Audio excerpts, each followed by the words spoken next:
Have you ever felt like you were stuck in a situation and you just didn't know how to fix it?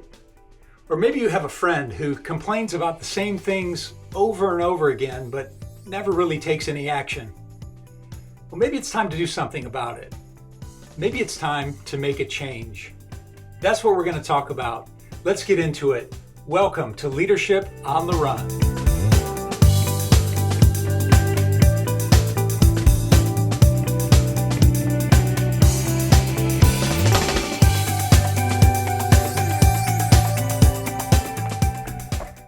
Today we're going to talk about the change equation. It's a great tool to help us understand how to successfully make a change. And it looks like this. D times V times N is greater than R. Make sense? Of course it doesn't. Here's a visual that'll help us. Many times we're first alerted to a change or a possible change when we're dissatisfied with something. It could be our job, our kitchen, our ideal weight, or how fast we think we should be able to run a marathon. Rarely will we be motivated to make a change if we're happy with the way things are. It's going to take some level of dissatisfaction to make a change. That's the D in our equation, dissatisfaction. Maybe you've heard the phrase that some people just aren't happy unless they're unhappy about something. They like to live in that dissatisfaction. They're not looking to make a change. So this principle doesn't really apply to those kinds of people.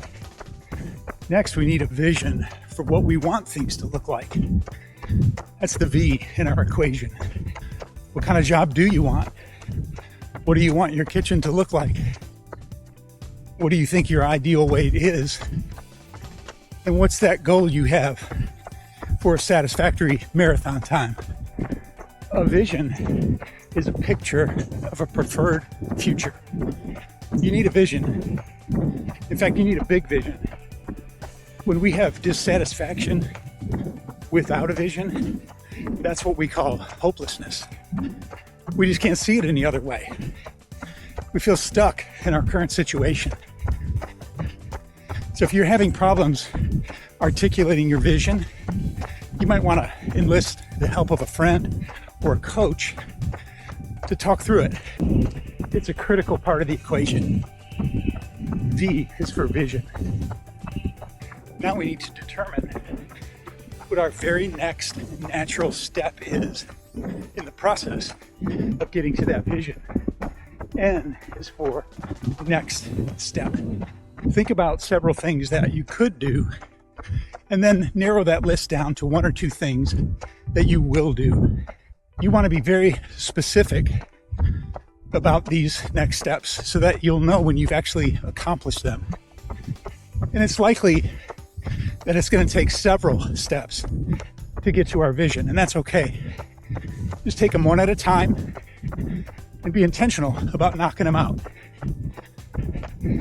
This is where our equation comes in. We have our dissatisfaction, we have our vision, we have our next step, and those three things taken together need to be greater than the resistance to making that change. So the R is for resistance. If there's too much coming against us to make that change, we'll never get there. The good news is that's rarely the case. Sometimes we create our own resistance. And we discussed this in episode 7 when we talked about the difference between a real prohibition or just a limiting belief or inhibition disguised as an insurmountable obstacle. Be sure to check out that episode where we talk about several ideas on how to overcome the different categories of resistance we call barriers, hurdles, and gaps. Once you've correctly identified any potential resistance, make sure you're dissatisfied enough that you have a big vision and that you know your next step to overcoming that resistance. When you put all that together, you'll be able to effectively make a change. I'd love to see some comments on this. What are you dissatisfied with? What's your vision? And what kind of resistance are you coming up against? Let me know in the comments below. For those of you who have come along for the run, I am finishing out my peak mileage week in this 18-week training block for the Mississippi Gulf Coast Marathon. That's happening in mid-December, 3 weeks out. If all goes well tomorrow, be my last long run, 18 miles at something faster than easy pace. That'll give me a 64-mile week, most miles ever in any of my training. I feel pretty good about where I am, although there's still that little doubt that wonders if I can hang on for all 26 miles. We'll find out together. Well, that's going to do it for today. Thanks for making it to the end of the video, and I'll see you next time. Until then, keep moving.